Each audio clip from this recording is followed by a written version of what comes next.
Good evening, everyone. Today's webinar is jointly organized by GPE and RCGP. We are delighted to have Dr. Kemp with us this evening to share his insights on the topic, navigating medical legal pitfalls in general practice. It is my great pleasure to introduce Dr. Kemp, a retired general practitioner from Green Surgery in Reading, United Kingdom, where he devoted over 30 years to caring for patients and mentoring younger colleagues. After retiring from full-time practice, Dr. Kemp contributed to serve to global health improvement projects, including the NHS Improving Global Health Program, supporting leadership and system strengthening in low and middle-income countries. He has also been deeply involved in humanitarian work in Cambodia and Myanmar, raising funds and coordinating medical aid to reach vulnerable communities. Now, may I invite Dr. Kemp to deliver his presentation on today's topic. Then is the floor.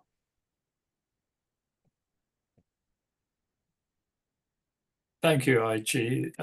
That's very kind of you. Welcome to you all. Thank you for joining this evening from Myanmar. As IG said, my name is Kemp. I'm a GP. I've been associated with the work that the Royal College of GPs does for many years, and also the NHS England programme providing fellows projects to work out in Myanmar for 6 months at a time. Now, this evening, I'd like to talk to you a little bit about medical legal problems in general practice. When I spoke to the Medical Defence Union a number of years ago, they said that GPs on average will get 1 to 3 formal complaints a year, which rather surprised me, never having had a complaint, but I suppose there's always time. But it does show you that medical legal problems are a big problem, and there are ways that you can means you can take to try and reduce those. I'd just like to sort of share my screen now. I hope you can all see that.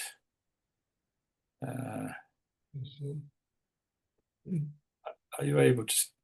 Can you see that all right? Is that showing on your screens? Good. Yeah, okay. So by the end of this session, I hope that you'll be able to recognize common medical legal problems in general practice, understand why these problems occur, and to appreciate some strategies that you can take to avoid them. Now,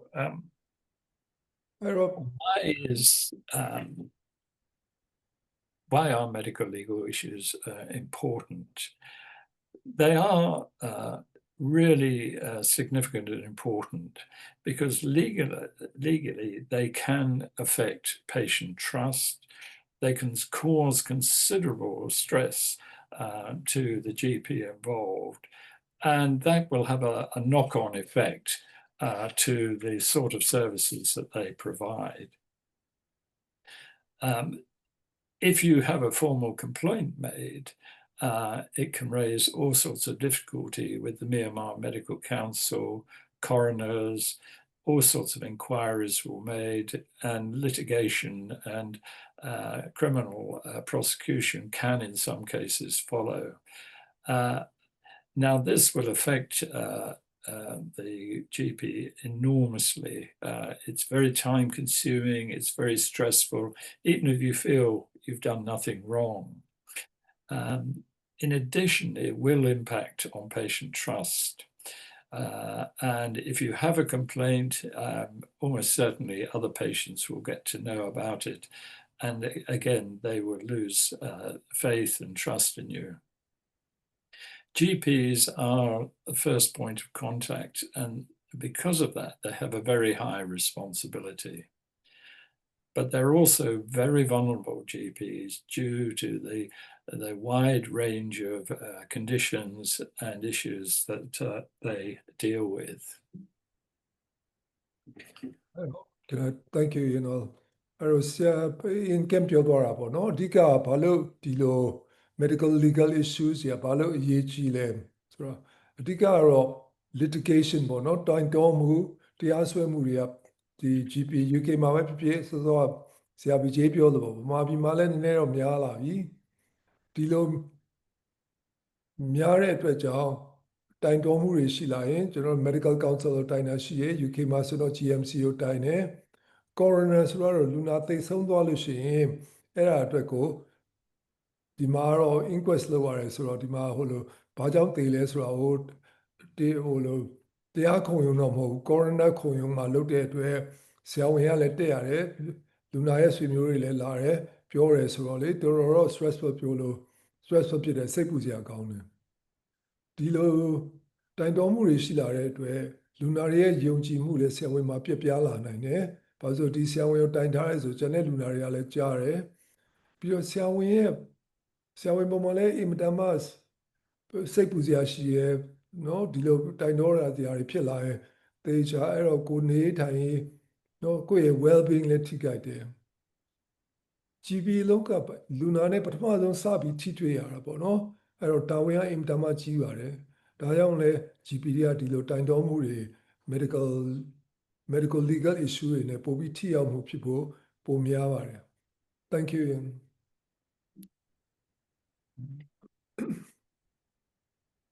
So why do problems occur? There are numerous reasons for this. High patient load. We've just heard from Vijay that sometimes he might see 40, 50, 60 patients in a day. That's a very large number of conditions and problems to deal with. And that puts quite a stress on GPs, and there's also the time pressure, trying to fit in all the patients that need to be seen. Often in general practice, we have rather limited resources and sort of access to diagnostics. The hospitals, it's much easier for them to get a blood test, a urine test, or something like that done. Much more difficult for GPs to get these things done, particularly in relation to things like scans. Poor communication with patients can lead to different problems. If they're rushed in terms of consulting with the patients, or they're not giving clear instructions about what they want the patient to do. And in addition, lack of medical legal training as medical students is an area that probably could be improved on. အဲ့တော့ဘာလို့ဒီပြဿနာတွေဖြစ်လာတယ်လဲပေါ့နော်အဲ့တော့လူနာများတာတကြောင်ဖြစ်နိုင်တယ်ဆိုတော့ဆရာ BJ ပြောသွားလို့ပဲတချို့လဲနေ့ကိုဒါ short ကြည့်ရတော့တနေ့ကိုလူနာ40ကြည့်တယ်60ကြည့်နိုင်တယ်ဆိုတော့ဒီလိုလူနာအများကြီးကြည့်ရလို့ရှိရင်ကိုကနည်းနည်းလေးအချိန်လဲသိမ့်မပေးနိုင်ဘူးပေါ့နော်နောက်တစ်ခုက GP တွေမှာလည်းဒီလိုပဲ UK မှာပဲဖြစ်ဖြစ်မြန်မာပြည်မှာပဲဖြစ်ဖြစ်ဟိုလို resources ဆေးမှာလည်းပေါ့နော်သွေးဖောက်လို့မရဘူး X-ray ချက်ချင်းသွားရိုက်လို့မရဘူးဆိုတော့လူနာကိုလှုပ်ပြီးတော့သွားလုပ်ခိုင်းရတယ်ပြီးတော့ result ကလည်းချက်ချင်းပြန်မလာဘူးပေါ့ဆေးရုံမှာတော့ scan လည်းလုပ်လို့ရတယ်လူနာကိုတင်ထားတယ်ကြည့်နေတယ်ဆိုတော့တာဝန်နည်းနည်းလေးပုံနေတာပေါ့နောက်တစ်ခုကအရေးကြီးတဲ့တစ်ပိုင်းတစ်ခုကတော့လူနာနဲ့ဆက်ဆံမှုပေါ့နော်လူနာကိုသေချာရှင်းမပြဘူးအချိန်မပေးဘူးလူနာကိုပြောတဲ့ဟာတွေကဘာလို့ဆိုတာလဲကိုကသေချာရှင်းမပြထားဘူးဆိုလို့ရှိရင်လည်းဒါကြောင့်လည်းလူနာတွေကမကြေမနက်နဲ့ဒိုင်နာတော့တာဖြစ်နိုင်တယ်နောက်တစ်ဖက်ကကြတော့ကိုဆေးကြောင်းမှာပဲဖြစ်ဖြစ်ဆရာဝန်ဖြစ်လာရင်ပဲဖြစ်ဖြစ် medical legal training ပေါ့ဒီမှာတော့ကျွန်တော်ဆေးကြောင်းတွေမှာလည်းပေးထားတယ်အဲ့ဒါဆိုတော့ပို့ပြီးတော့ဘယ်လိုပေါ့နော်ဘယ်လိုပြဿနာတွေဘယ်လိုဖြစ်နိုင်လဲအဲ့တော့ဘယ်လိုရှောင်ရှားရမလဲပေါ့အဲ့ဒါလေး training ပေးသွားတယ် Thank you Ian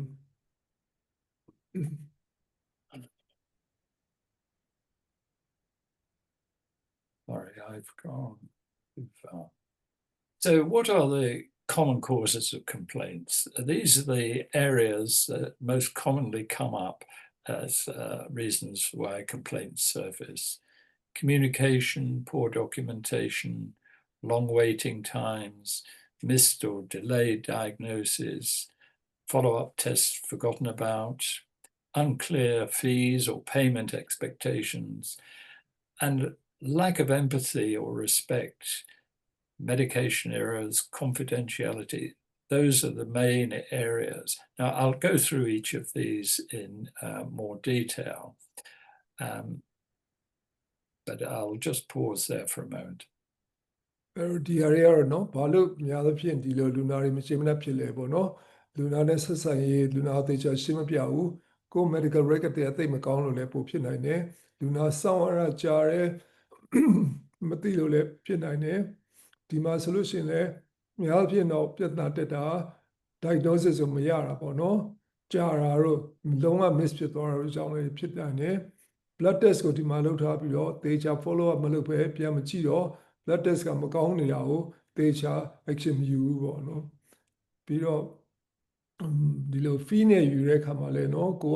ကပတ်စံယူတာနဲတယ်များတယ်ပတ်စံယူရတဲ့အတွက်လူနာရဲ့မျှော်လင့်ချက်တွေကဘယ်လိုရှိလဲဒါတွေလည်းရှိတယ်ပေါ့မကျေနပ်မှုတွေဖြစ်နိုင်တယ်နောက်တစ်ခုကတော့လူနာနဲ့ဆက်ဆံမှုပေါ့နော်လူနာကိုရိုးသေးသေးလေးလေးစားစားနဲ့မဆက်ပဆံမှုမဆက်ဆံနေဆိုရင်လည်းပြဿနာတွေပိုတက်ဖို့များတယ်ကိုမှားသွားရင်နောက်တစ်ခုကတော့စောစောပြောသလိုပဲ medication errors ပေါ့ဆေးမှားပြီးတယ် allergy ရှိတာကိုမသိဘူး confidentiality breaches ဒါကတော့မပြောသင့်တာဟာလူနာအကြောင်းကိုတခြားလူကိုပြောတဲ့ဟာမျိုးပေါ့နော်သူဆိုတော့ဒါ Ian ဆက်ပြီးပြောသွားပါလိမ့်မယ် Thank you Ian So let's go into these in a little bit more detail, several of these. Communication and empathy are so important with dealing with patients. It's not just a language issue, but it's also actually getting your message across, and very important, empathy. When I was a medical student, I was told that you can be the most brilliant doctor and know your subject so well, but if you're rude or don't communicate well with the patient, then the patients won't trust you as much. They won't come back and see you. And so managing to connect with the patient, show empathy, use eye contact, listen to them, allow them to speak, and be kind to them. Use simple languages that they can understand. Don't talk in medical jargon. Explain clearly exactly what you mean and what steps you're going to take to try and help them resolve their problem and what they can expect in the future. And using teachback, ask the patients to repeat instructions so that you're clear about what that you want them to do.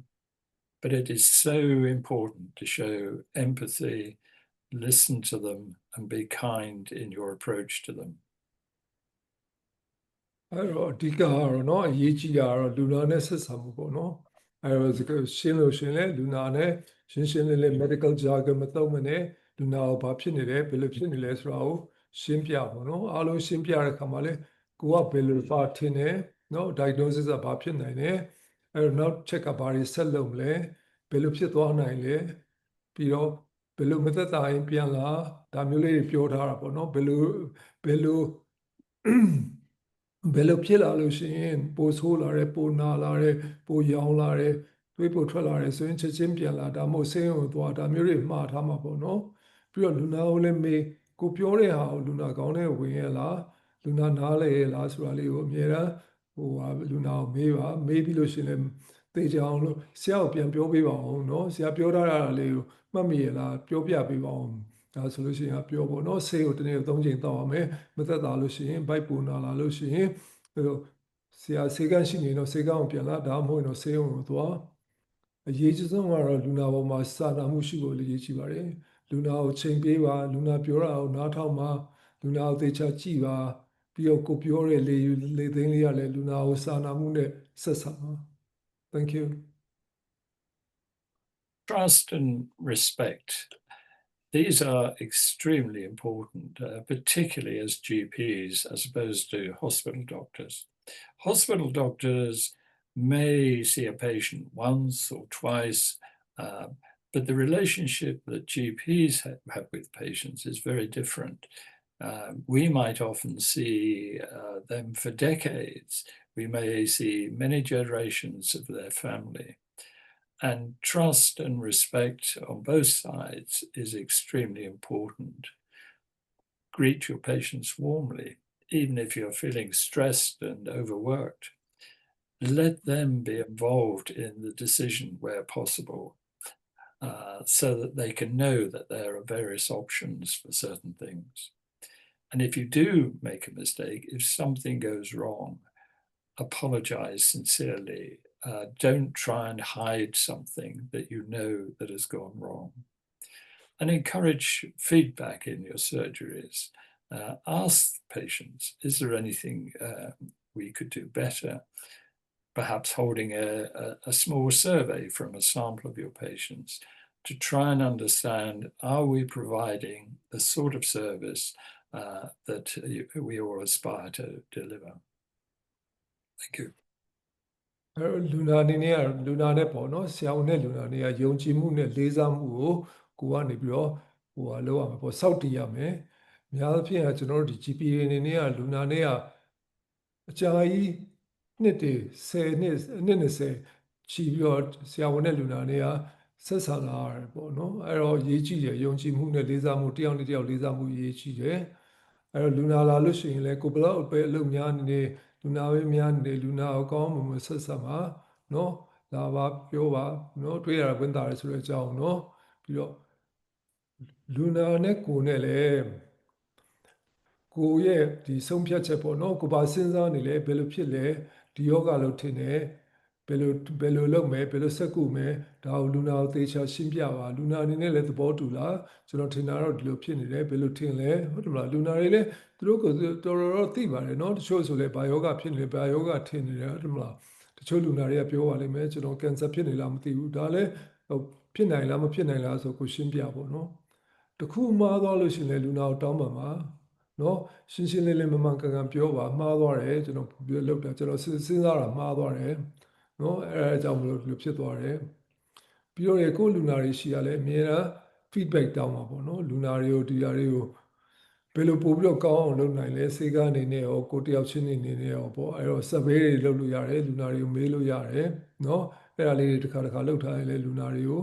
ဘယ်လိုကိုယ့်ရဲ့ဒါဆိုလူနာတွေလည်းကျင့်တတ်တယ်ကိုရှိလဲဒါဆိုကြာရှည်ပြန်လာပြီးတော့ယုံကြည်မှုများလာရင်နော်မှန်ပြန်လာမှာ Thank you Now, a misdiagnosis or a delayed diagnosis, these are areas that frequently crop up as a cause for complaint. It's most commonly seen in conditions like cancer, sepsis, and mental health cases.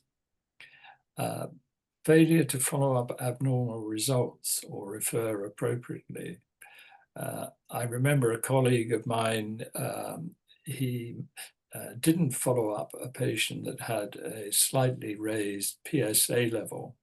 And about a year later, the patient presented with very severe symptoms, and then it wasn't possible to treat them. So following up abnormal results or referring if you don't know what to do is an important step to avoid complaints. For example, many situations can arise. A good example is chest pain being mistaken for indigestion. These can lead to life-threatening outcomes, and it's very important that you make sure that you do follow up these conditions unless you can think of a reason otherwise. Thank you. အဲ့တော့ပြောမယ်ဆိုရင်အဓိကဒီလိုဖြစ်တာတော့ပေါ့နော်အဓိကလူနာတွေမချင်မနှက်ဖြစ်တာတော့ diagnosis မှားတာဒါမှမဟုတ်လို့ရှိရင် diagnosis ရတာနောက်ကျတာပေါ့အထူးဖြင့်ဘယ်လို case တွေမှာဖြစ်လဲဆို cancer ပေါ့နော် cancer အစကားဆိုရင်သေချာပြောခက်တဲ့လူနာမောတယ်ပန်းတယ်ဒီလောက်ပဲပြောနိုင်တယ်ဝိတ်ကြနေတဲ့ဒါမျိုးပေါ့လေပြောတယ်ဒါပေမဲ့ cancer ဘယ်မှာရှိနေလဲဆိုတော့ကိုသေချာဒါပေမဲ့ ကိုကဆက်ပြီးစူးစမ်းပြီးရှာထားမှာပေါ့ sepsis ဆိုလို့ရှိရင်နော်လူနာတော်တော်နေမကောင်းဖြစ်နေတယ် infection ကရနေတယ် sepsis ဖြစ်နေတာကိုမသိလိုက်လို့ရှိရင်လူနာပေါ်မှာတော်တော်ထိခိုက်သွားနိုင်တယ်တခါကြာရင်လည်းဒီလိုပေါ့စိတ်ယောဂါတွေနော်စိတ်ယောဂါတွေနဲ့လာတယ်ပြီးရင်နောက်ဖြစ်လူနာသူကသူအဆုံးစီရင်သွားတာလည်းဖြစ်သွားနိုင်တယ်ဒါဆိုလည်းမိသားစုကမကျေနပ်တာတွေဖြစ်နိုင်တယ်ပေါ့ဒီမှာတော့လူနာတွေအတွက်ကိုဘာမှလည်းအခုဆိုရင်တော့သွေးတွေဖောက်တယ် x-ray ရိုက်တယ်ဆိုရင်ကိုဒါတွေကိုလှုပ်ထားပြီးလို့ရှိရင်လည်းအဲ့ result တွေကိုသေချာကြည့်ပါအကယ်တခုလှုပ်ရှားရှိလို့ရှိရင်လူနာကိုပြန်ခေါ်ရှာပြီးတော့လူနာကိုပြန်ပြီးတော့လှုပ်ပါဒါမှမဟုတ်ဆေးရုံပို့ရင်ပို့ပါဖြစ်သွားနိုင်တာတွေကတော့ဘာလို့ဆိုလာတဲ့လူနာ chest pain နဲ့လာတဲ့ကိုကဟို indigestion လို့ထင်တယ်เนาะဒီလိုအဲ့ဒါနဲ့တကယ်တမ်းကျတော့သူကနှလုံးရောဂါဖြစ်နေတာပေါ့เนาะအဲ့ဒါမျိုးတွေလည်း miss ဖြစ်သွားနိုင်တယ်ဒါမှမဟုတ်ဆိုလူနာလည်းဟိုလိုတော်တော်ထိခိုက်သွားနိုင်တယ်ပေါ့အဲ့တော့ GP တွေမှာပဲဗျာပထမဆုံးတွေ့နေရတာကိုယ်အသက်ကိုထိခိုက်နိုင်တဲ့ယောဂတွေဖြစ်တယ်ဆိုတော့ဒါတွေကိုသတိထားပြီးကြည့်ပါ thank you Another area that commonly crops up can lead to complaints are medication errors. Now, I'm pretty sure that if you ask most GPs, they will admit that having made errors in terms of medications at some stage in their prescribing career. And in most cases, fortunately, there are no ill effects.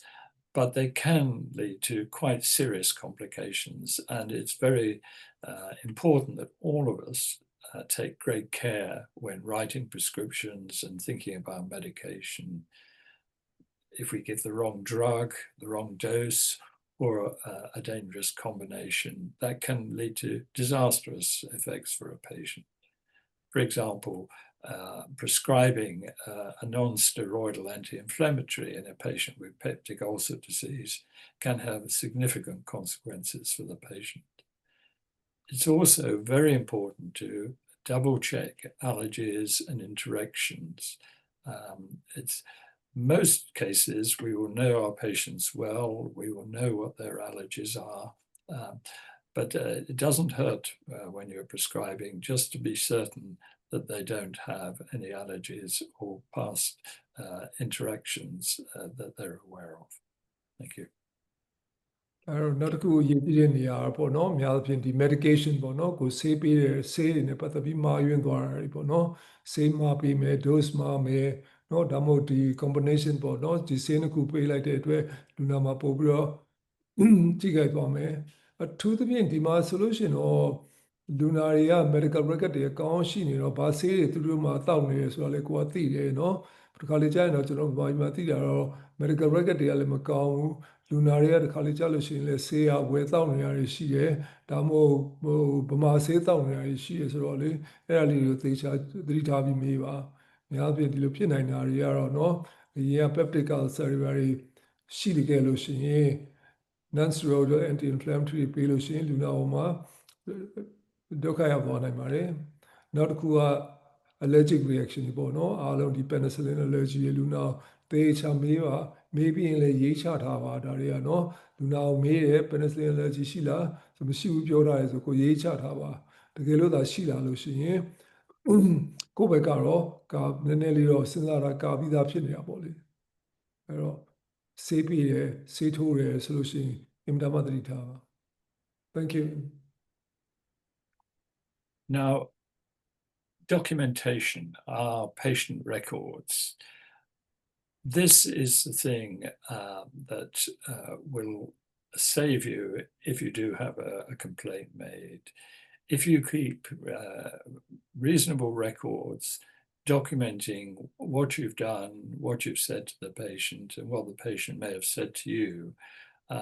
that is crucial in producing the evidence to defend any complaint that arises. If you have no written record or computer record of what you have said, what the problem was, what the patient may have said, it's very difficult to defend that situation. For example, if you say that a patient declined to be referred for a particular problem up to a specialist or the hospital, but you have no note of the patient declining that referral, it's very difficult to prove your case. I know record taking, it does involve a little bit of time, but the more you do it, the quicker you get. And at the very least, it's very important that you record key decisions, specific advice, and what your follow-up plans for the patient are. If you can also make a note of any patient concerns or their refusal to have anything done, that's also very helpful. And you don't be shy about using checklists for common conditions, and record that you've used a checklist to go through all the items on that list with the patient. Thank you. အဲ့တော့လူနာတိုင်မဲ့တော့မယ်ဆိုရင်အရေးကြီးဆုံးကိုယ့်ဘက်ကကာကွယ်နိုင်တာကတော့သေချာ medical record ကိုသေချာရေးတာပါเนาะဒါအဲ့တော့ကိုကသေချာမရေးထားဘူး။အော်ဒါမှဘာမှရေးမထားဘူးဆိုလို့ရှိရင်ကိုယ့်ဘက်ကကိုယ်ပဲပြောရတာအင်မတန်မှခက်ပါတယ်။အဲ့တော့ medical record ကောင်းမရှိလို့ရှိရင်เนาะအကယ်ကိုကရေးမထားရင်ဒီမှာတော့ယူဆတာမလုပ်လိုက်ဘူးလို့ပဲယူဆတယ်เนาะ blood pressure ကိုတိုင်းမထားလို့ရှိရင်ရေးချမထားရင် blood pressure ကိုဒါမှ pulse ကိုရေးချထားလို့ရှိရင်เนาะ pulse ကိုတိုင်းထားတယ်လို့မယူဆဘူးအဲ့တော့ဒါတွေအားလုံးကိုရေးချထားပါအကယ် pulse oximeter တွေပဲသုံးလို့ရှိရင်လည်းဒါတွေကိုရေးချထားပါပြီးတော့လူနာကနေပြီးတော့ဆေးရုံလွတ်တယ်မသွားချင်ဘူးဆိုတဲ့ဟာမျိုးဆိုလို့ရှိရင်လည်းရေးချထားပါကိုပြောတဲ့ဟာပေါ့เนาะအဲ့တော့ကိုအနေနဲ့ဘယ်လိုဆုံးဖြတ်ထားလဲဘယ်လို advice ပေးထားလဲလူနာကပြောထားလဲနောက်ဘယ်တစ်ခါနေပြန်လာပေါ့ဒါလေးတွေကိုလည်းရေးချထားပါဒီမှာဆိုလို့ရှိရင်တော့ရေးချထားမယ် chest infection လို့ထင်တဲ့ antibiotic ပေးတဲ့တပတ်ကိုတောက်ပါတောက်ပြီးတော့မသက်သာလို့ရှိရင်ပိုပြီးချောင်းပိုဆိုးလာတယ်အသက်ရှူကကျလာလို့ရှိရင်ချက်ချင်းဆေးကန်းကိုပြန်လာပါဒါမှမဟုတ်လို့ရှိရင်ဆေးရုံသွားပါဒါလေးလည်းရေးချထားရတယ်ပြီးတော့လူနာအနေနဲ့ဆေးမတောက်ချင်တာတို့ဆေးရုံမသွားချင်တာတို့ investigation မလုပ်ချင်တာတွေဆိုလို့ရှိရင်လည်းဒါသူတို့မှာမလုပ်ချင်တဲ့ဟာဆိုလို့ရှိရင်ဒါလက်ခံရမယ်ဒါမှသေချာရေးချထားပါ common condition လို့ဆိုလို့ရှိရင်လည်း checklist လေးထားဖို့เนาะအကယ်ဒီလို chest infection case လာမယ်ဆိုဘယ်လိုဟာမျိုးလေးတွေကိုရေးချထားမလဲပေါ့เนาะ chest pain နဲ့လာရင်ဘယ်လိုဟာတွေရေးချထားမလဲဆိုတာလေးလုပ်ထားလို့ရှိရင်တော့ကိုမမေ့ဘူးပေါ့အားလုံးပြည့်စုံတယ် thank you Now, confidentiality, I think we all understand confidentiality. It's an important part of our profession that the patient knows that when they see us,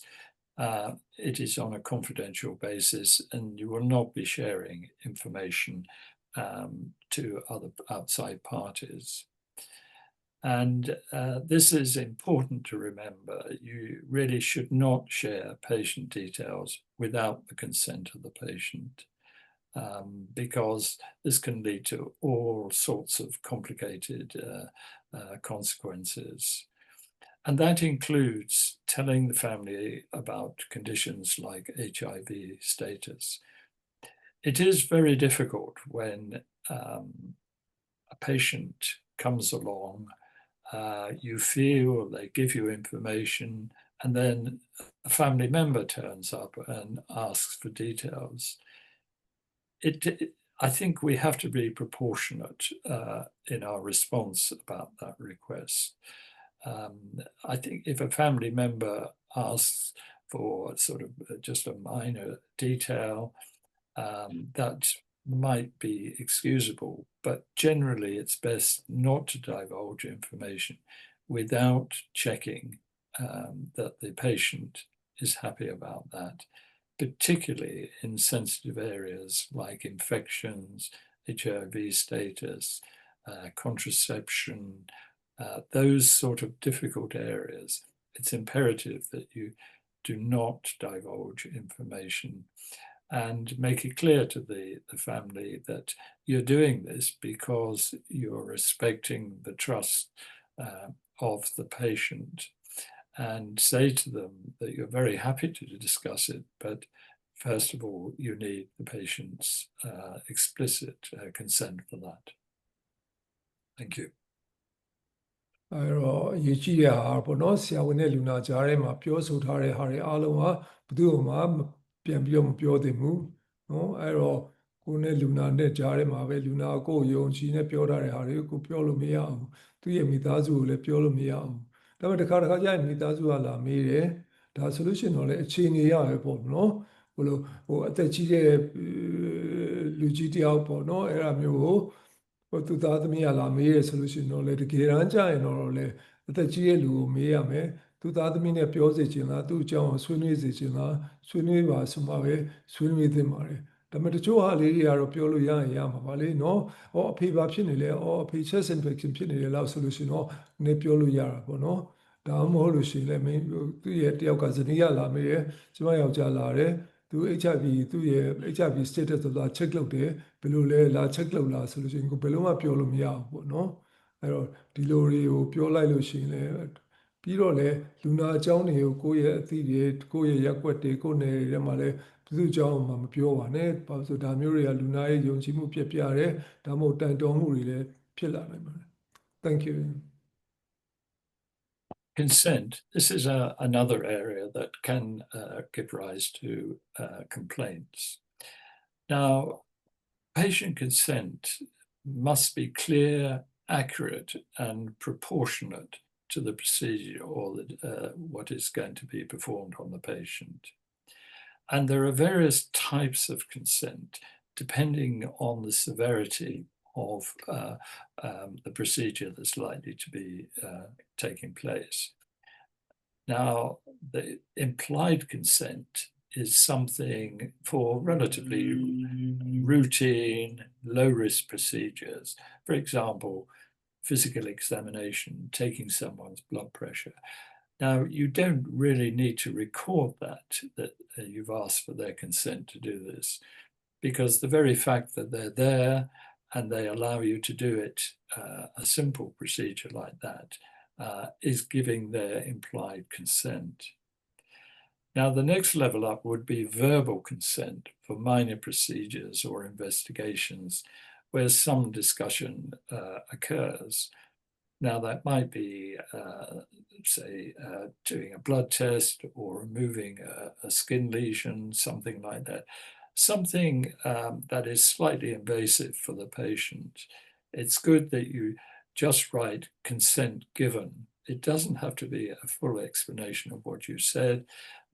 although that is helpful, but somewhere signifying that you've discussed it with the patient, they know the risks, the benefits, and any alternatives before going ahead with procedure. And then the much more serious level is the written consent. And this is for invasive, high-risk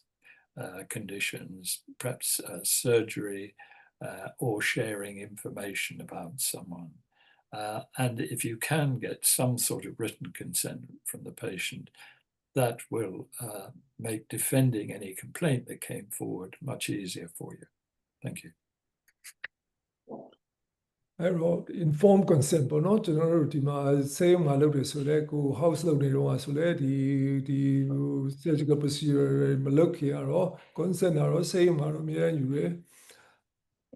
ဒါပေမဲ့ GP ဆေးကမှာလဲ consent ယူလိုရတယ်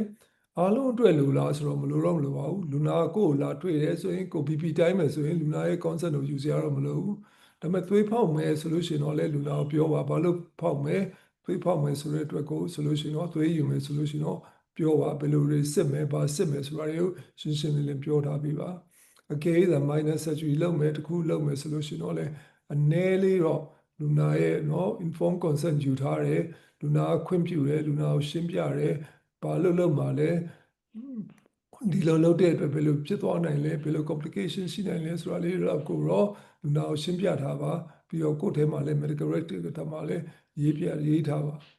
ဒီရဲ့ကြီးကျယ်တဲ့ဟာတွေကိုကနည်းနည်းလေးပို့ပြီးတော့ခွဲမယ်စိတ်မယ်လုပ်မယ်ဆိုလို့ရှိရင်တော့ပို့ပြီးတော့ written ဟာလေးတွေเนาะရေးချထားတဲ့ consent form လေးတွေလုပ်ထားပါဒါလေးတွေရှာလို့ရပါတယ် အဲ့ဒါဆိုလူနာကိုလည်းစိုင်းထုတ်ခိုင်းမှာဒါဆိုလို့ရှိရင်တော့ပို့ပြီးတော့လူနာရောကိုယ်ရောပို့ပြီးတော့လုံခြုံပါတယ် thank you Referral and follow-up. These areas are very important. Not referring when indicated, for example, that you see them, you're clear that it's a significant condition, but you don't refer them for more specialist investigations, thinking that it might get better or go away. But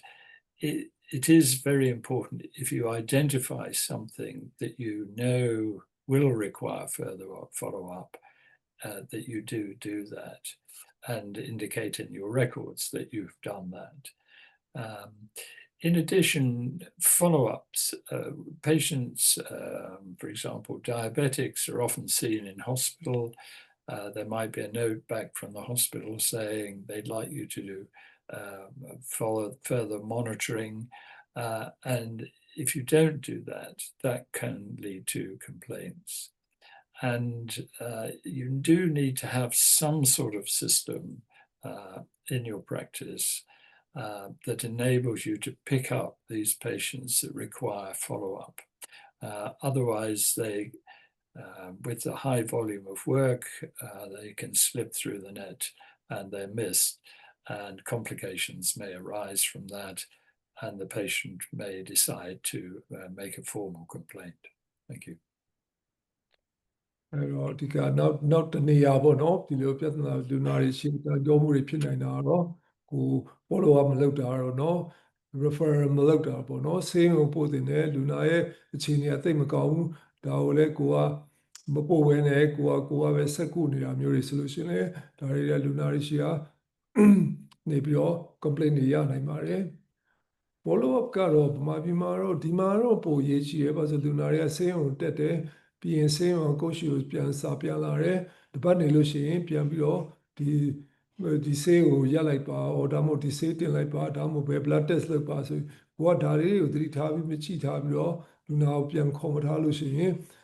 လူနာမှာထိခိုက်မှုဖြစ်သွားလို့ရှိရင်ကိုယ့်ပုံမှာတာဝန်ရှိပြီးတော့တိုက်တွန်းမှုတွေဖြစ်နိုင်ပါတယ်သူပြင်ရှင်းတာတော့ပေါ့နော်ဟိုရေပန်းအောင်နေဆိုပြီးတော့ဟောဒါအစာမကျဖြစ်တာပဲဆိုပြီးတော့အိမ်ကိုပြန်လွှတ်လိုက်တယ်အိမ်ကြမှာဆုံးသွားတာမျိုးတွေဖြစ်နိုင်တယ်ဆိုတော့ဒါတွေကသေချာလေး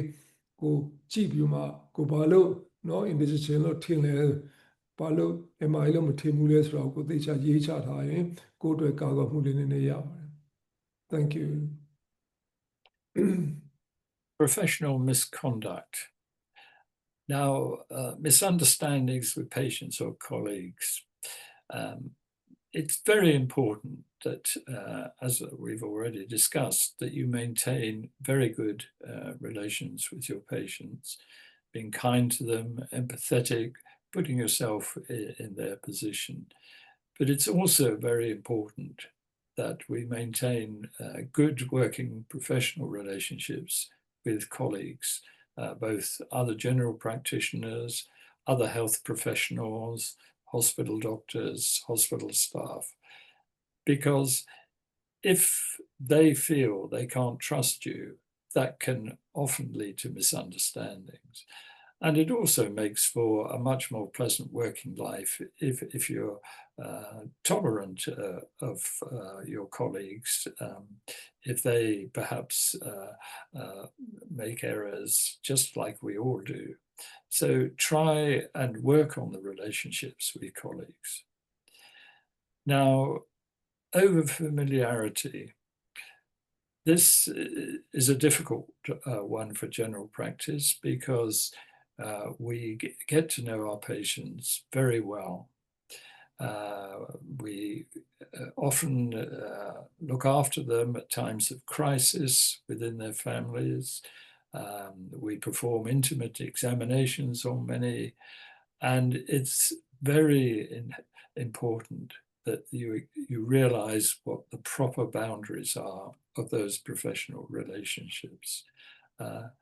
By all means, being kind, friendly, and feel close to your patients, but there must be important boundaries. and you must stick to those and not overstep the mark. Be very wary about accepting large gifts. This can create all sorts of difficulties. And indeed, just think about conflicts of interest. Are you accepting a large gift that might make you beholden to a patient in the future, that you may then not be able to tell them things that they don't want to hear? All of this can erode patient trust and put things like your medical license at risk. So maintain proper professional boundaries, while at the same time being kind and empathetic towards the patients. Avoid conflicts of interest, and just realize that you are an important person in the community. And if you overstepped proper professional boundaries, it could have significant impact on the trust that the community places in you. Thank you. အဲ့တော့ဒီကတော့เนาะ professional misconduct ပေါ့ဆရာဝန်တယောက်လူကြီးတယောက်အနေနဲ့ကဘယ်လိုကိုဆောင်ရွက်ရမလဲကိုဘယ်လိုကျင့်ဝတ်တွေဘယ်လိုရှိတင်လဲပေါ့เนาะအဲ့တော့တခါကြာရင်လဲကိုယ့်ရဲ့ colleagues တွေပေါ့เนาะကိုနဲ့တူလုပ်တဲ့လူတွေရှိရဲဆေးရုံကလူတွေရှိမယ်ကိုနဲ့ဆေးကမှလုပ်တဲ့တခြား nurse တွေရှိမယ်အဲ့တော့သူတို့တွေနဲ့လည်းစင်ပြေအောင်လုပ်ပါလူနာတွေနဲ့လည်းမဖြစ်အောင်ပေါ့เนาะအဲ့တော့အရေးကြီးတာကတော့လူနာဆိုလဲတေချာရှင်းပြပါသိလောနဲ့ဒီ consultation တွေကိုမလုပ်ပါနဲ့ follow up တွေလည်း miss ဖြစ်ပါနဲ့နောက်အရေးကြီးတဲ့နေရာတစ်ခုကတော့ကိုနဲ့လူနာတွေကနှစ်တကြာကြီးတွေ့တယ်လူနာတွေကလည်းကိုခင်တယ်ကိုကလည်းခင်တယ်အဲ့လိုပေါ့နော်ဒါပေမဲ့လိုစီးလေးတွေရှိရပေါ့နော်လူနာဒီစီးလေးတွေကိုမကြော်ပါနဲ့ပေါ့နော်သတိထားပါပေါ့နော်ဒီလိုဖြစ်လာလို့ရှိရင်စီးကိုကြော်လို့ရှိရင်လူနာအတွက်လည်းမကောင်းဘူးကိုယ့်ရဲ့သိက္ခာလည်းထိခိုက်တယ်ကိုယ့်ရဲ့ license ကိုလည်းထိခိုက်နိုင်တယ်ပေါ့နော်နောက်တစ်ခုကလူနာတွေရှိရနေပြီးတော့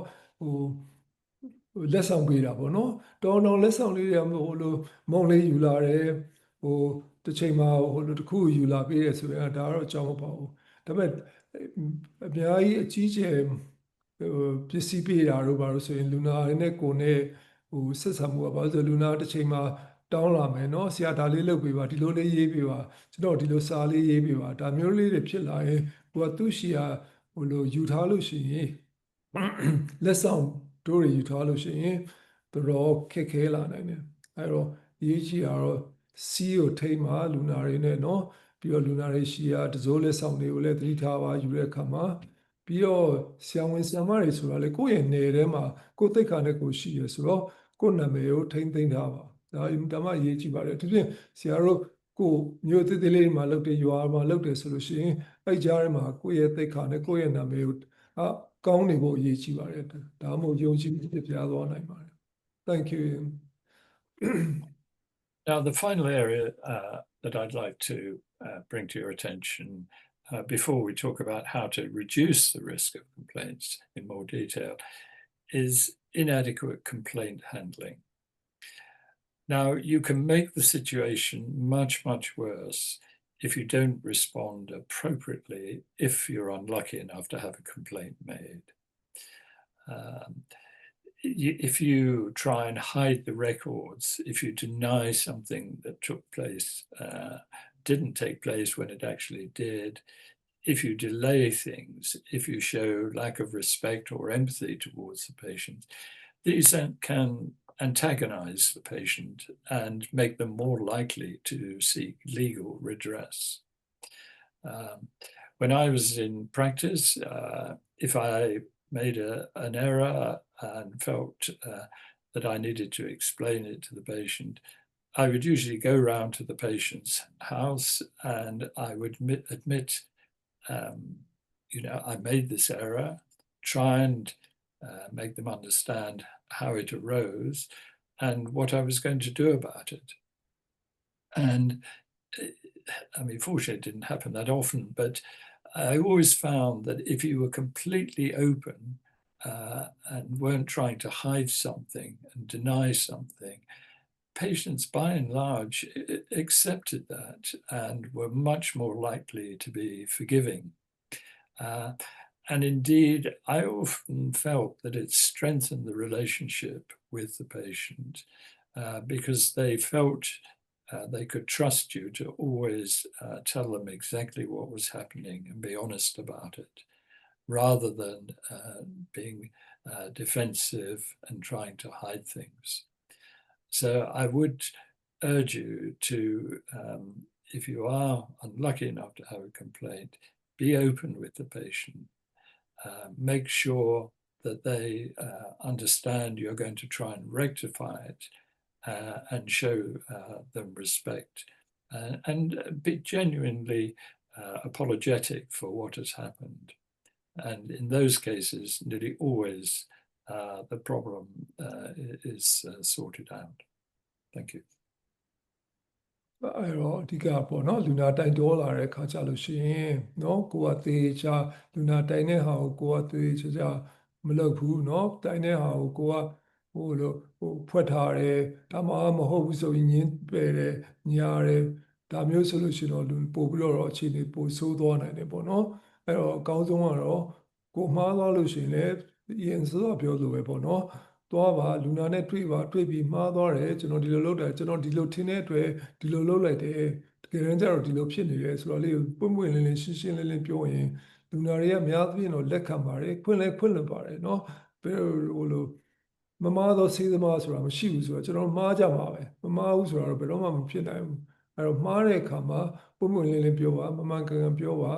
ကိုယ့်ရဲ့ဒီ medical record တွေကိုလည်းဟိုလိမ်ညာပြီးမရေးပါနဲ့မမှန်ကန်ထားတာပါเนาะဒီမှာဆိုရင်ပြန်မှအပြစ်ကြီးပါတယ်ဒီ medical record တွေလိမ်နာညာတာဒါတွေကเนาะထပ်ရေးတာလူနာတိုင်တော်ပြီးမှဆိုလို့ရှိရင်ဒါတွေက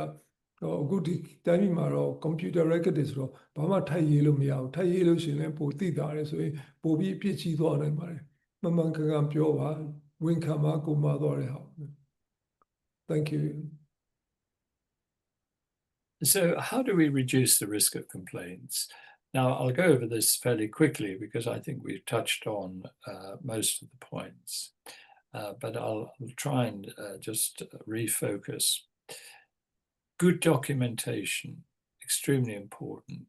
Write legibly, date, and if you're in a practice which has lots of doctors, sign the notes so that it's clear who wrote them. Try and document history, examination, and what the plan is, and record any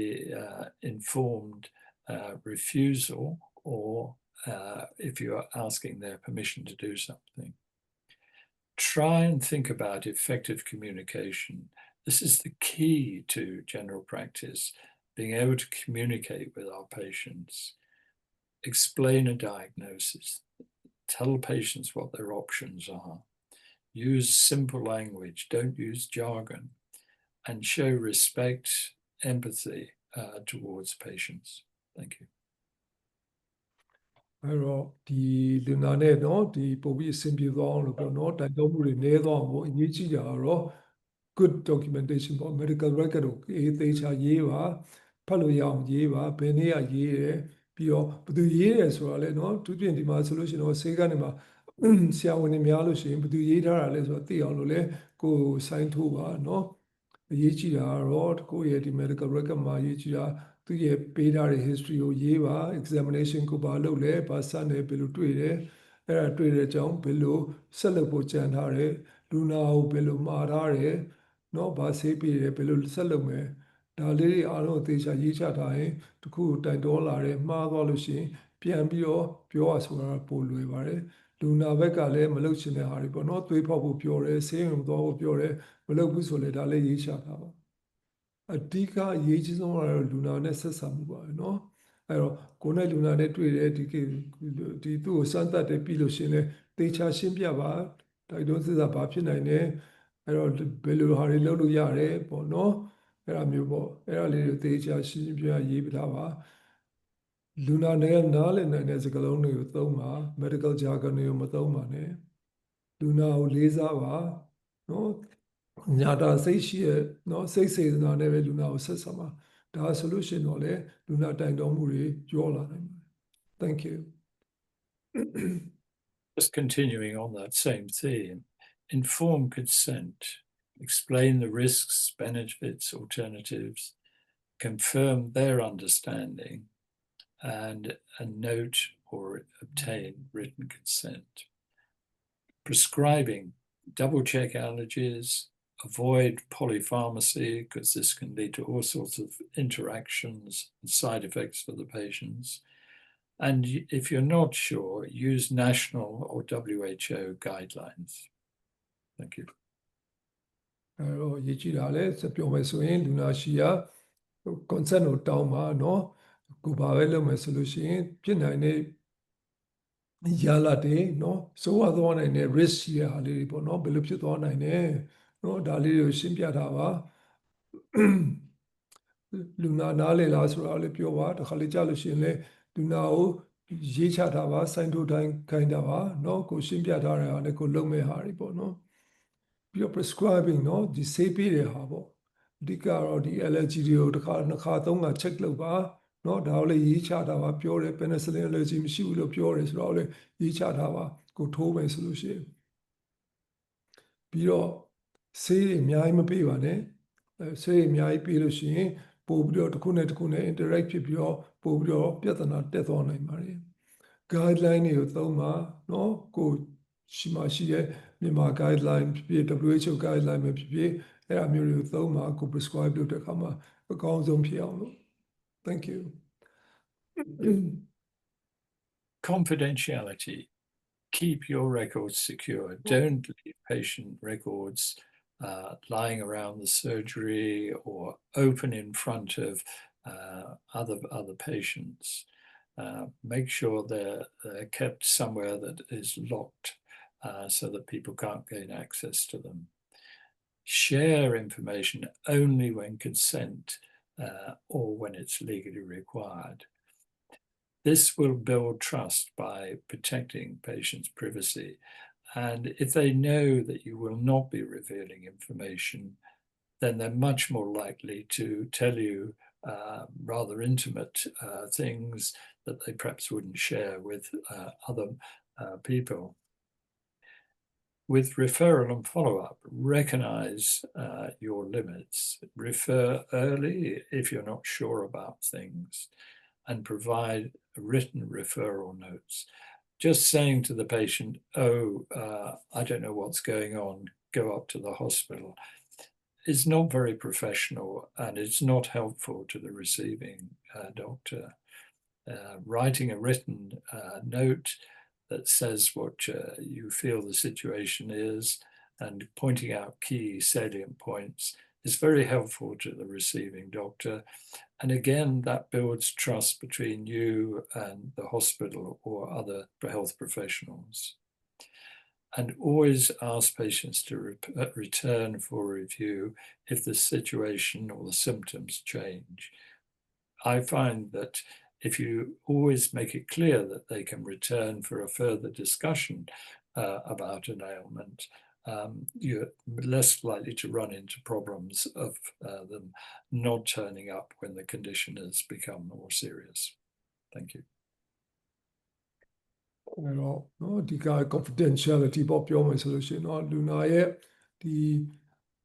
စေစာအုပ်တွေကိုသေချာသိမ်းဆွဲထားပါဒီမှာဆိုလို့ရှိရင်တော့လူနာရဲ့ paper record တွေဆိုတော့သေချာခတ်ထားပါဟို medical record တွေကိုလည်းဒီမှာဆိုလို့ရှိရင်တော့ဆရာဝန်ကလွယ်လို့တခြားလူတွေဒီမှာလောက်တဲ့လူတွေမကြည့်ရဘူးလို့ပြောထားတယ်ပေါ့နော်တကယ်ဆိုလည်းကြည့်လည်းမကြည့်သင့်ပါဘူးဘာလို့ဆိုဒီလူတွေကလည်းများဖြင့်မှာဆိုလို့ရှိရင်လည်းကိုယ်စေကထိုင်နေတာဒီနယ်လေးမှာဒီရက်ကွက်မှာထိုင်နေတယ်ဆိုလို့ရှိရင်ကိုရှိမှာစေကမှာလောက်တဲ့လူတွေကလည်းဒီရက်ကွက်တွေကလူတွေဖြစ်တယ်ဆိုတော့သူတို့ကဒီမှာလာတဲ့လူတွေရဲ့လူနာတွေရဲ့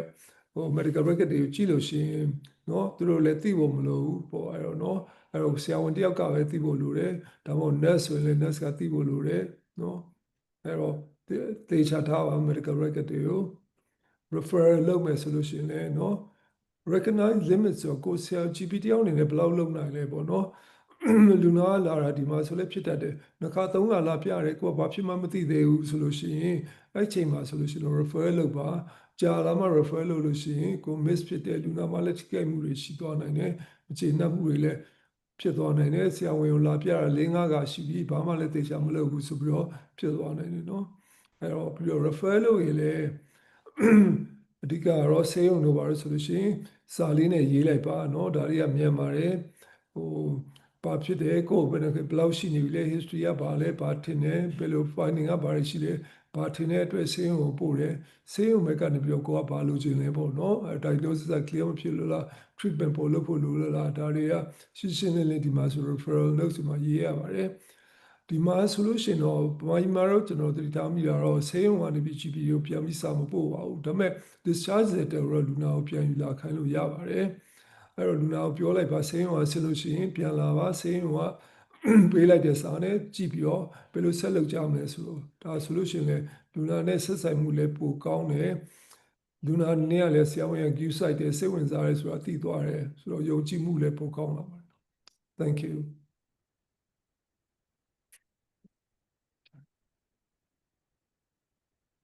Now, just to finish with, before I sum up, I'd like, I'm going to give you two cases just to think about for 2 or 3 minutes and perhaps jot down what your views are in this situation. So the first case is you've got a patient that has, say, a small cyst on their chest wall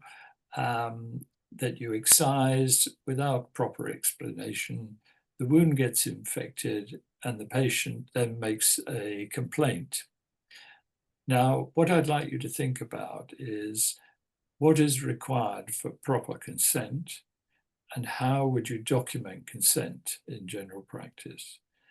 So if I give you just 2 or 3 minutes just to make a few notes on that and how you would deal with that situation. ပြောလို့ပဲပေါ့နော်အဓိကဒီစစ်စေးတခုကိုလူနာရင်ဘက်မှာကိုခွဲမယ်ခွဲလိုက်တဲ့အတွက် wound infection ရသွားတယ်ဆိုလူနာတိုက်တော်လာတယ်အဲ့တော့ဆရာတို့ဆရာမတို့စဉ်းစားစီချင်တာ proper consent ပေါ့နော်ဘာတွေပါလာမလဲပေါ့နော် consent တွေမှာဘာတွေပါမလဲဒီ consent ကိုဘယ်နာမှာ document လုပ်ထားမလဲဘာတွေ document လုပ်ထားမလဲဒါလေးကိုစဉ်းစားထားပါ10 minutesလောက်ပေါ့ So I'll just give you three minutes for that. Did you want them responding verbally in, or did you want them putting stuff in chat, or? By all means, put something in chat. I think with so many, it would be difficult to get feedback from everyone. So if people can put their comments in the chat, and then I'll just run over things briefly at the end. ဆရာတို့နည်းနည်းစဉ်းစားထားတဲ့ဟာလေးတွေ chat ထဲမှာတစ်ကြောင်းလေးနဲ့လည်းရေးပေးထားပါပေါ့နော်ဒါဆိုကျွန်တော်ကြည့်လို့ရအောင်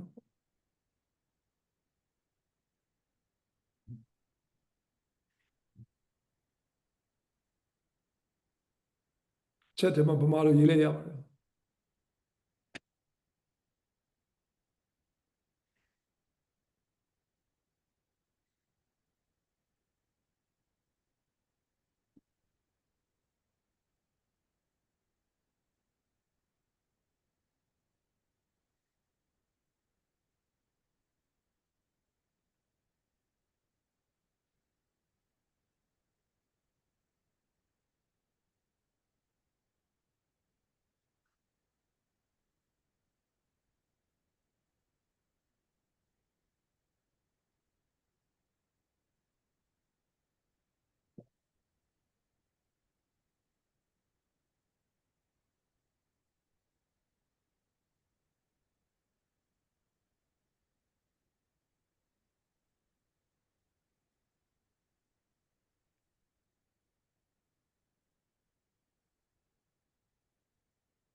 The VGR like proper explanation of procedure and possible complications.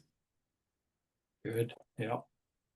Informed written consent, including the procedure, possible outcomes and risks. Okay. Excellent, excellent.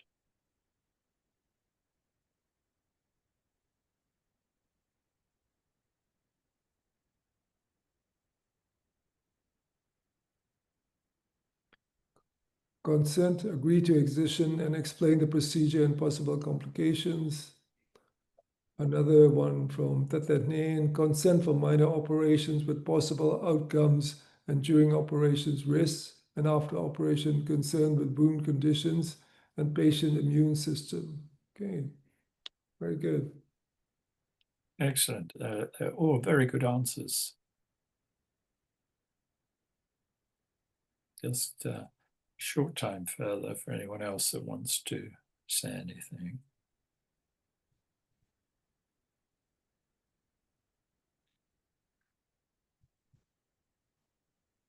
It's fine. Yeah.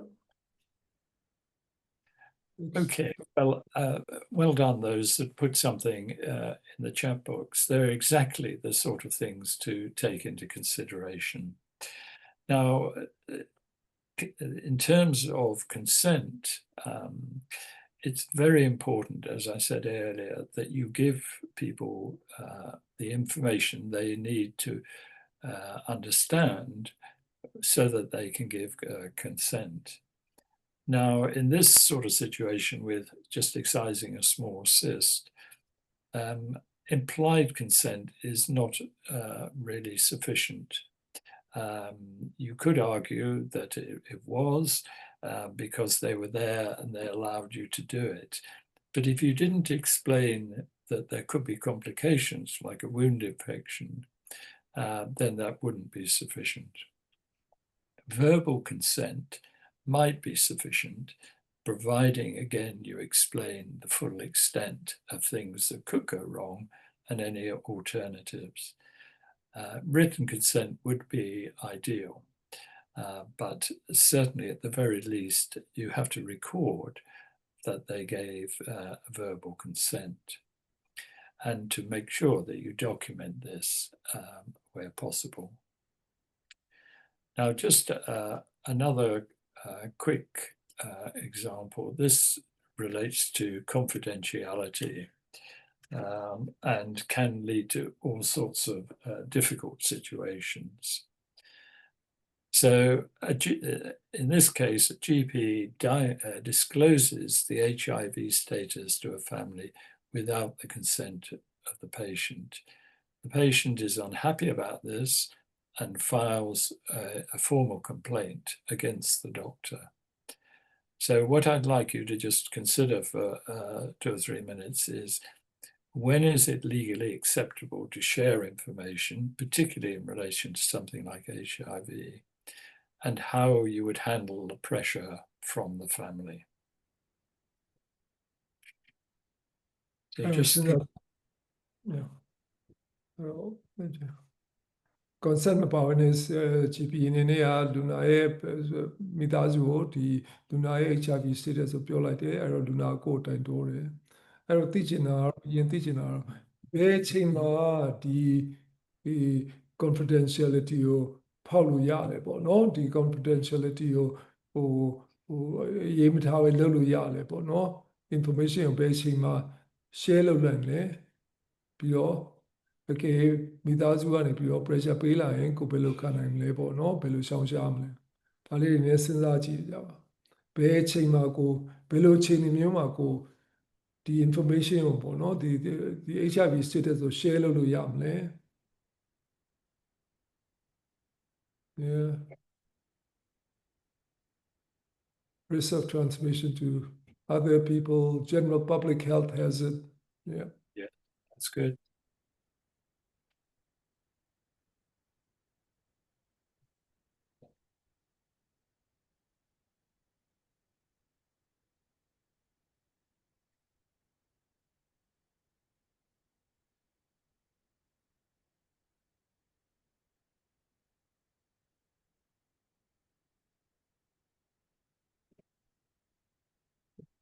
Just put any comments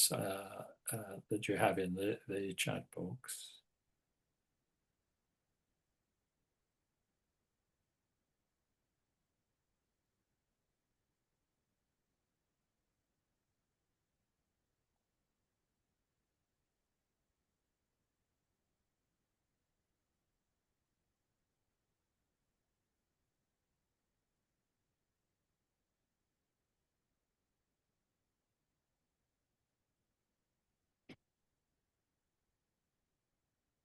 Yes. First, talk to the patient to disclose himself. If he refuses and causing harmful to others, we can preach confidentiality. Excellent.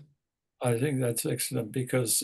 it shows that talking to the patient first before any disclosure is made, very important.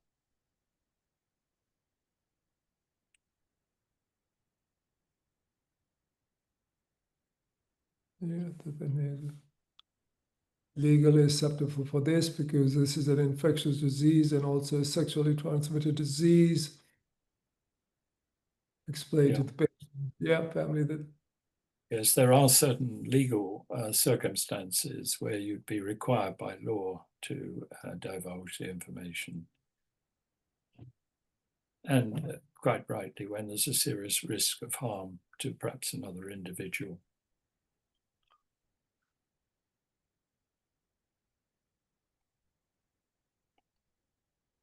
Just one more minute, and then I'll go just briefly through when it's acceptable to share information about particularly HIV.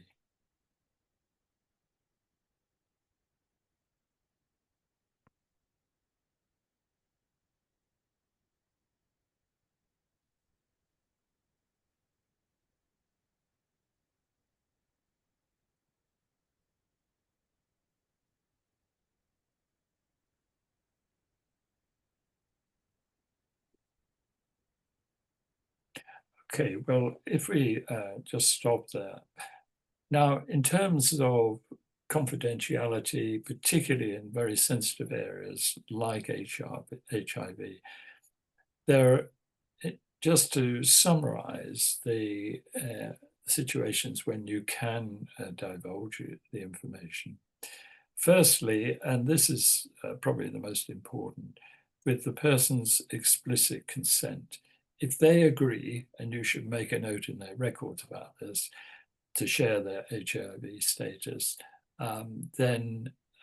it's perfectly permissible to do so. But there may be limits on who the individual, who the patient would want that shared with. So it isn't a blanket consent to share it with absolutely everyone,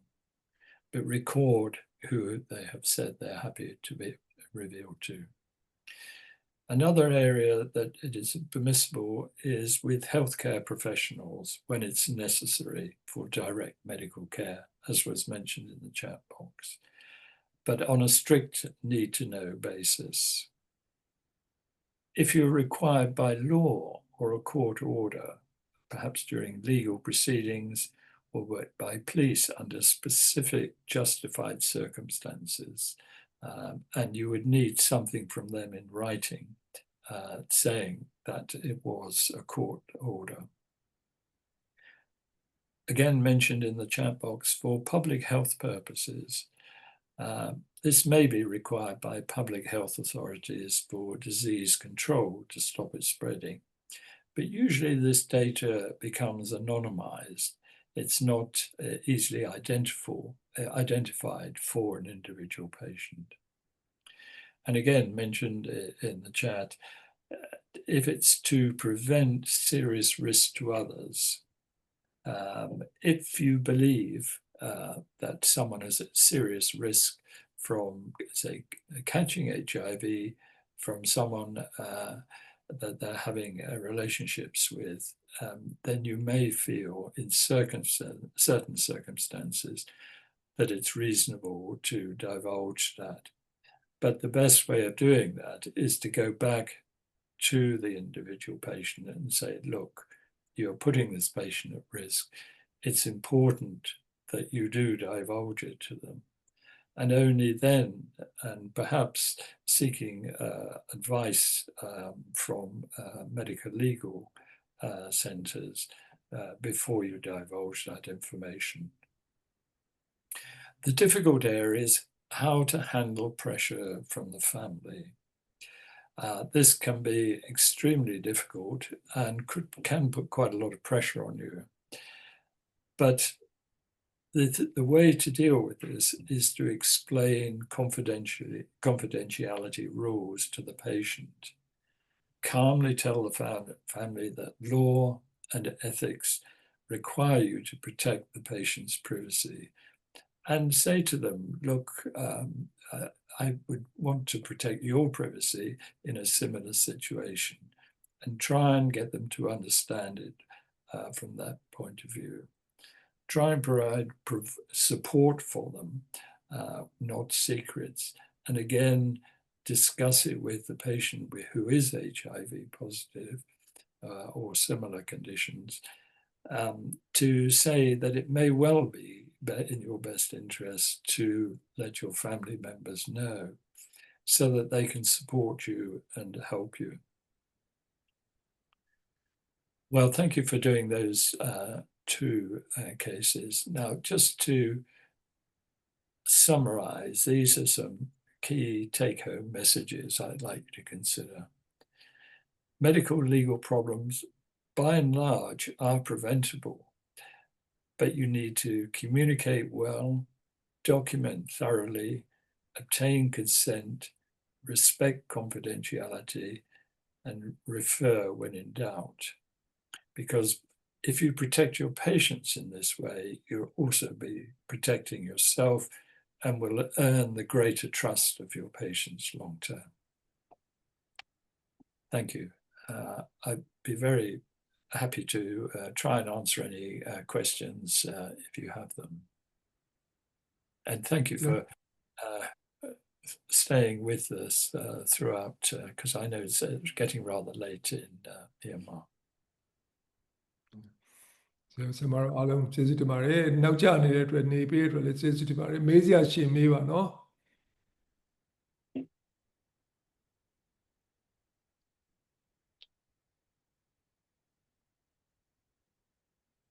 မေးစရာရှင်လူပဲပမာလိုမေးလဲရတယ်ဒါမှမဟုတ် Thank you very much, Em, for your story inspiring. Thanks, IT. ဟုတ်ပြီနည်းနည်းလေး hello ပမာလိုနည်းနည်းလေးပြောချင်လို့ပါပြောပါဆရာဟုတ်ပြီဒီလိုပြဒီမှာကြတော့သူတို့ကဟိုဆရာဝန်နဲ့ပြဿနာကြတော့ဆရာဝန်နေမဟုတ်ဘူးဆရာကိုယ်စီကန်းက staff တဲ့အဆင်မပြေရင်လည်းသူပြဿနာရှာသူကစီကန်း staff တွေနဲ့လူနာနဲ့ဟို communication မကောင်းရင်လည်းဆရာဝန်ပြဿနာရှာတယ်ပေါ့ဆရာဒါတခုပေါ့နော်နောက်တစ်ခုကဒီမှာကတကယ်ကို problem seeking patient တွေရှိတယ်စေကန်းတစ်ခုပြီးတစ်ခုလိုက်ပြီးရှာနေတဲ့ patient တွေရှိတယ်လူနာတွေရှိတယ်ဆရာပမာပြမှာလေဘယ်လိုလိုက်အခုလိုပါနည်းနည်းလေးဟိုပြဿနာဖြစ်အောင်အပြောဆိုလေးတွေအထီးခိုက်ဖြစ်အောင်လေးတွေကုသချက်ပေါ်မှာမကျေနပ်ကြောင်းတမင်တက်လုပ်တဲ့လူပေါ့ဆရာရှိတယ်ဒီလိုအုပ်စုတက်ရှိတယ်ပမာပြမှာလေအဲ့ဒါလေးနည်းနည်းပြောချင်တာပါတခြားဆရာတွေလည်းဘယ်လိုမျိုးပြဿနာတွေကြုံမှုလဲပေါ့နော်အဲ့ဒါဆိုဆရာ discussion ပိုကောင်းမယ်ထင်တယ်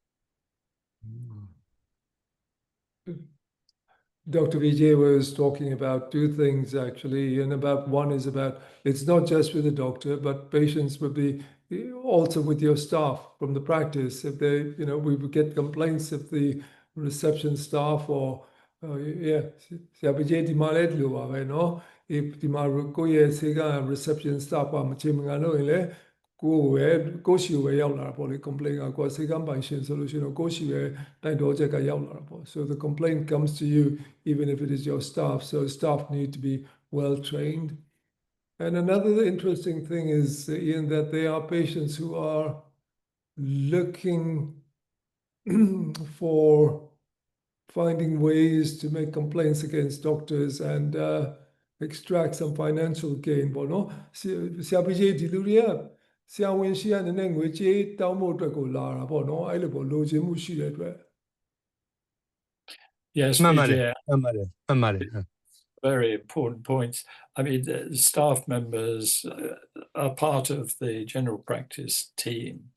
and making them aware of areas like confidentiality in particular, and also making them train them so that when they're dealing with patients, they show respect and make them understand, patients understand that if they do make a complaint, it will be taken seriously and dealt with. regrettably, though, the way the world is at the moment, often there are situations that arise, certainly in the UK, I don't know about in Myanmar, where people are just using it as a way of trying to extract money out of either hospitals or GPs and come up with frivolous complaints, which is very stressful. And unless you've got proper measures in place, like good documentation, they're sometimes quite hard to defend. ပြောတော့ဒီမှာလည်းရှိပါတယ်ပေါ့နော်လူနာတွေအနေနဲ့ကဒီငွေကြေးရဖို့အတွက်ကိုဒီလိုတောင်းဘာမှမဟုတ်တာနဲ့တိုင်းနဲ့တိုးတယ်ဆရာဝန်ကိုချင်းချောက်တယ်နော်အဲ့ဒါမျိုးလေးတွေပေါ့ဝေပေးလို့ရှင်တော့မတိုင်တော့ဘူးဆိုတာမျိုးပေါ့နော် Maichi has put in a question in what do you usually do if there's a medical error self-reflection raise the issue to GMC apologize to the patient so no comments on that. Yes, I think it is, the complaints come in different forms. I mean, they can be complaints just made to the practice, or they can be complaints made to the medical council. Now, I think if the patient makes a complaint to the practice, that usually they do this before they move on to the medical council. But if you deal with it at that stage, being honest about what's happened, showing regret and apologizing, and most importantly, say what you're going to do about it to rectify the situation and also make sure it doesn't happen again. That will often stop it becoming escalated further up to either lawyers or the medical council. So trying again to make sure the patient feels you're taking their complaints seriously and are going to do something about it and prevent it happening again. I think that usually will stop the complaint going further. အဲ့တော့အရေးကြီးတာပေါ့နော်ကိုရှိကိုတိုင်တော်လာရဲဆိုလို့ရှိရင်အရေးကြီးတာတော့ဒီဟာကိုသေချာအရေးကြီးဖြည့်ရှင်းပေးပါလူနာသေချာရှင်းရှင်းလင်းလင်းပြောပေးပါမမှန်ကန်ပြောပေးလို့ရှိရင်ဒီကိုစိတ်ကနဲ့ပြီးသွားနိုင်တယ်လူနာမကြည်မှတ်မှသာ medical council လို့ပါလို့ရှိကိုထက်ပြီးတော့ရောက်သွားတာပေါ့နော်အဲ့တော့ကိုစိတ်ကမှပြီးအောင်ဖြတ်နိုင်လို့ရှိရင်တော့ဖြတ်လိုက်ပါအဓိကလူနာသိချင်တာနောက်တစ်ခါမဖြစ်အောင်ကိုပါလုပ်မှာလေပေါ့နော်ကိုဘက်ကလေဟင်းချက်လေးရှိလဲကိုပြောလို့ရတယ်ကို course ကိုသွားမယ်ဒီအကြောင်းကိုထပ်သိအောင်ကိုဖတ်မယ်နောက်တစ်ခါမဖြစ်အောင်လို့ဘယ်လိုလုပ်မလဲဆိုတာလေတစ်ခါလေးကြာရင်လူနာတွေကတစ်ခါလေးကြာရင်ဒီမှာကျွန်တော်တို့ဖြစ်သွားပြီနောက်လူတွေနာတွေမဖြစ်စေချင်ဘူးအဲ့တော့ဆရာပါလုပ်မှာလဲပေါ့နော်အဲ့ဒါမျိုးဆိုလို့ရှိရင်ကိုသိချာရှင်းပြ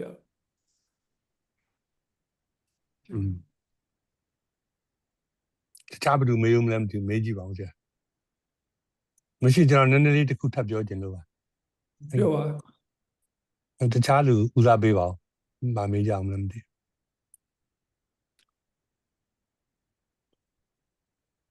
မရှိရင်ကျွန်တော်တစ်ခုထပ်ပြောမလို့ဆရာဒီလို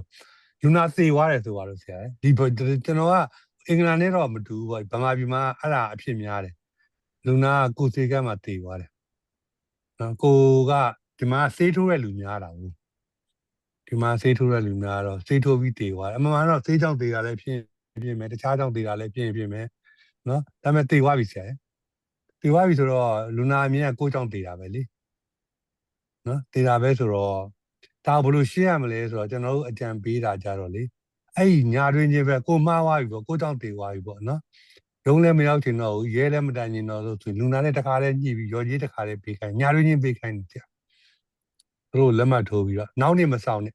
နောက်နေ့စောင့်သွားရင်ဘာဖြစ်သွားလဲဆိုတော့ဘေးလူရဲ့ပယောဂတွေပါပြီးရှေ့နေတွေရောဘာတွေရောပါလာပြီးတော့30 30နဲ့ပြီးမဲ့ကိစ္စ2000တွေ3000တွေဖြစ်သွားအဲ့ဒါကျွန်တော်ပေးတဲ့အကြံပေါ့နော်ဒီကတက်နေတဲ့ဆရာတွေကိုဗမာပြည်ရဲ့အဖြေတွေကိုရှင်းပြတာဆရာနည်းနည်းသူတို့ဘုံမှာဆိုရင်ဘယ်လိုလုပ်မလဲမသိနည်းနည်းပြောပြပေးပါလားIan Vijay was talking about here what to do is patients will sometimes die in the clinic but because Burmese doctors give injections the patient's family will always blame it. The injection killed the patient when the patient was probably already ill enough and probably could have died as well. So, so I think in Myanmar, what they try to do is to try to solve things with the patient fairly promptly and quickly before the police or the lawyers get involved, is to explain to the patient and give any compensation, fairly promptly if it's required. So that's one way they handle it. Yes, well, that sounds very sensible. I think that it's very important not to ignore a complaint. If someone makes a complaint, if you absolutely ignore it and do nothing, it's likely to escalate because the person making the complaint will feel you're not taking it seriously. So do respond to complaints, even if you feel that they're silly complaints and don't worthy any further attention. Responding to them in some way, trying to make sure that the individual knows you're taking it seriously, but don't ignore them because it can escalate. အဲ့တော့အရေးကြီးတာเนาะအဓိကတော့ဒီလူနာတိုင်တော်လာလို့ရှိရင်ဟိုလိုလစ်လျူရှုမထားပါနဲ့သေချာအရေးကြီးယူနဲ့ဖြည့်ရှင်းပါเนาะဒါဘယ်လိုစောစောစီးဖြည့်ရှင်းလိုက်ရင်ပို့ပြီးတော့အဆင်ပြေသွားနိုင်တယ်ကြာသွားရင်လူနာပို့ပြီးစိတ်တူသွားတယ်စောစောဆရာပြီးကြီးပြောတယ်ပေါ့เนาะဟိုရှင်းနေတွေပါလာနိုင်တယ်ဆိုရင်ဒါဈေးလည်းပို့ကြီးသွားနိုင်တယ်ပေါ့ဒီမှာတော့ကျွန်တော်တို့ရှိမှာတော့ medical insurance ရှိတော့သူတို့နဲ့ဆွေးနွေးတယ်လူနာတိုင်တော်တယ်ဆိုသူတို့က advice ပေးတယ် so saying here we have legal advice from our medical defense union where we can obtain legal advice on how to best handle a complaint. Yes, if you get a significant complaint that you feel could go quite further along to the medical council or legal case against you, do seek proper advice from a medical indemnity company, because if you handle it in the wrong way, it can get you into further difficulties. So if it's a significant complaint, always seek advice from appropriate people. I think the trouble is in Myanmar there's no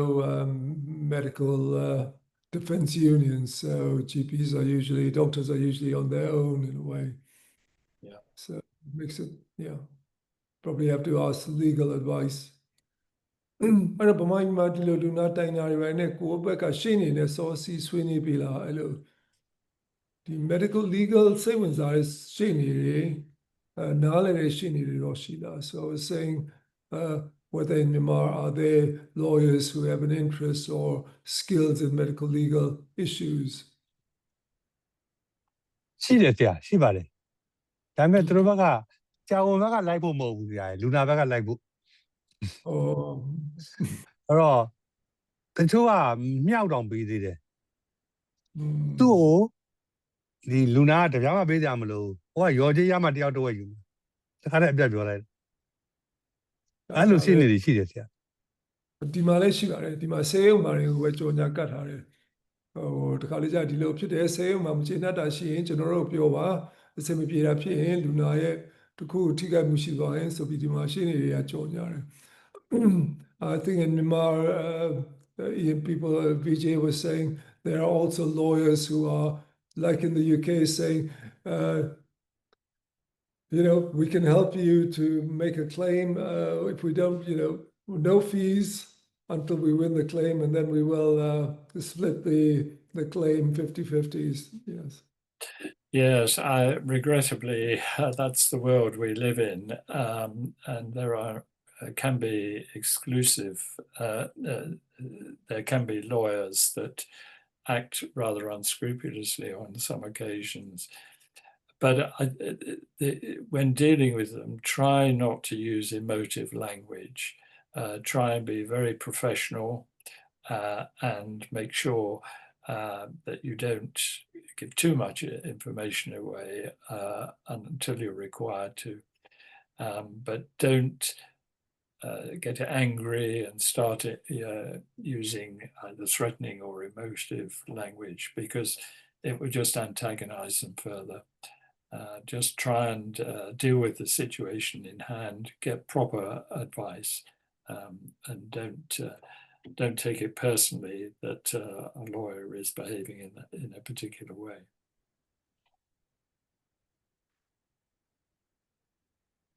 Luna tai dollar lotion le machine ngam pureစိတ်တို့ရာတွေသတိထားပြီးကိုယ်စိတ်ကိုထိန်းထားပါပေါ့နော်ကိုအပို့ပြီးတော့မှားသွားနိုင်တယ်ဆိုတော့ okay မေးစရာရှိသေးလားမသိဘူးဆရာတို့နေတော့လည်းနောက်ကျသွားပြီဆိုတော့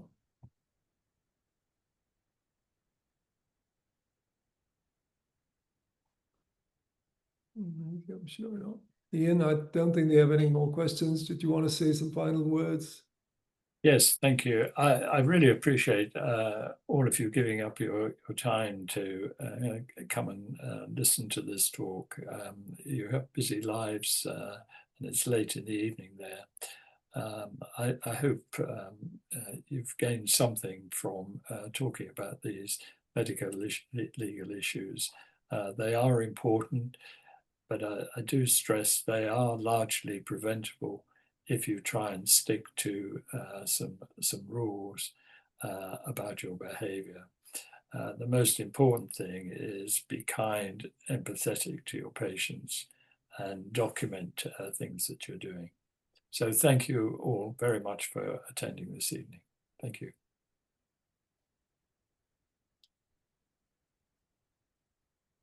Thank you. Thank you very much. Thank you.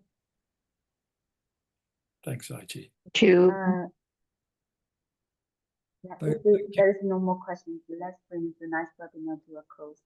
Thank you all for your attention. Thank you for your inspiring and thought-provoking sharing this evening. Thank you to GP Education for also organizing it and hosting it. Thank you. Definitely. Thank you, everyone. Nice to see you.